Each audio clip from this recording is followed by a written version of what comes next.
the funny part. It's like they don't. You move, but not a whole lot of room for me. It's like, yeah, I know. There's a reason for it. Too much freedom is not a good thing for you. Cider, what do I need, buddy?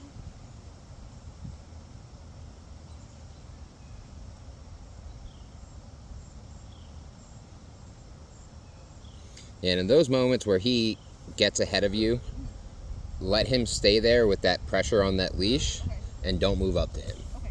Wait for him to take a sit back, because when he does sit, he has to sit back a little bit.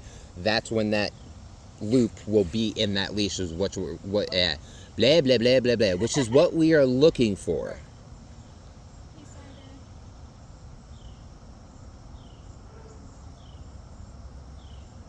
Cider. Yep, and now you just wait for him to do what he wants to do. And if he is leaning on you when you're waiting for this, take a little step to the side so he can't touch you.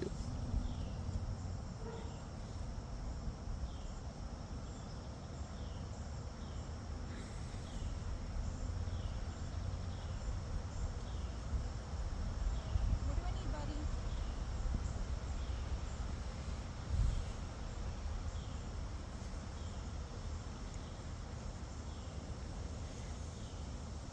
Shits and giggles, tap his butt, see what happens.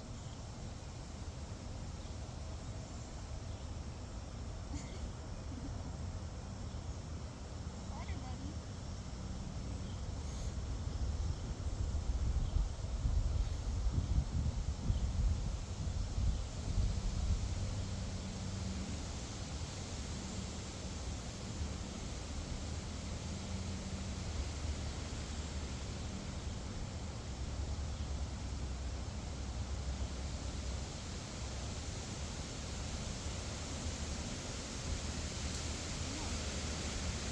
Come on, Cider.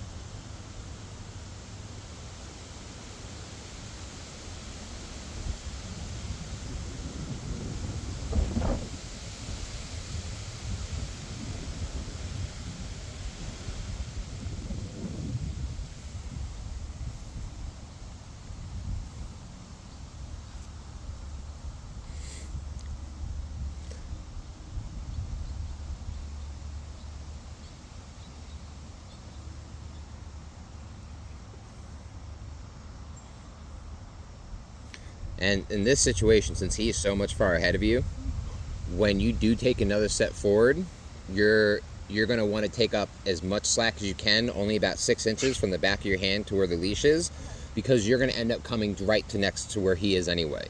You're going to let him hold that sit again, and then that's when you're going to take another step. So you said, want to take a step.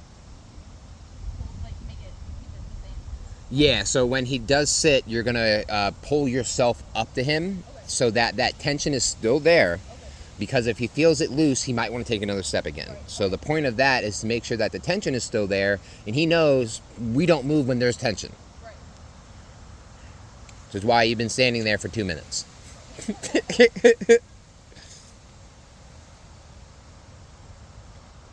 But this is why dog training isn't sexy, and like, it's because there's a lot of this.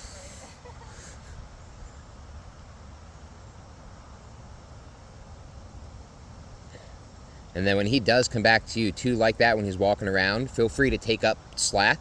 Okay. Yep, just like that. So now you won't have to keep the tension and pull yourself closer, because he already came closer to you. So now, because of that, you removed the freedom, you removed that extra 8 inches of freedom that he had. Now he's forced to sit there. So, and I think this would have been your 5th one where you were supposed to reward. But remember, he's now doing this for 2 minutes. You ain't getting a reward for this. You know, your reward is the minimum, which is getting to take another step forward. Right. So,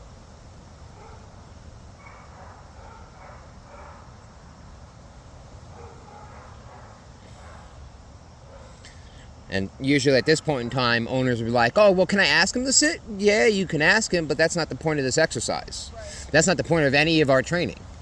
You can ask your dog to do anything you want it to. Doesn't mean it's going to? No, I'm not entirely sure.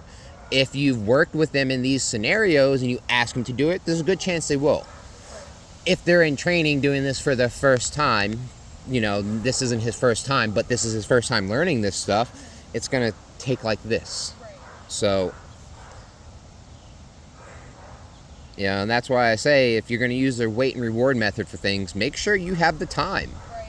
It could take a minute for your dog to finally figure out what you want from them, which is okay, because then you're supposed to reward it, you know. And you can even take up more slack now. Yep, so now he's back at that original, you know, foot off your hand.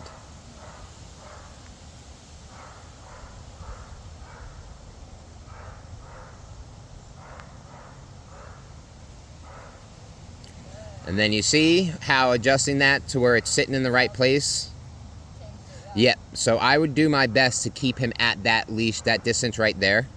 And because you're a little bit shorter than me, and by a little bit, I mean a lot of it, keep your hand at keep your elbow at like a 90 with him. Okay. Because, right about there, because that will keep the tension, that'll keep it upright so Okay. it doesn't slide back. down. Yeah, Okay. yeah, Cool. that makes sense. Yeah. Okay.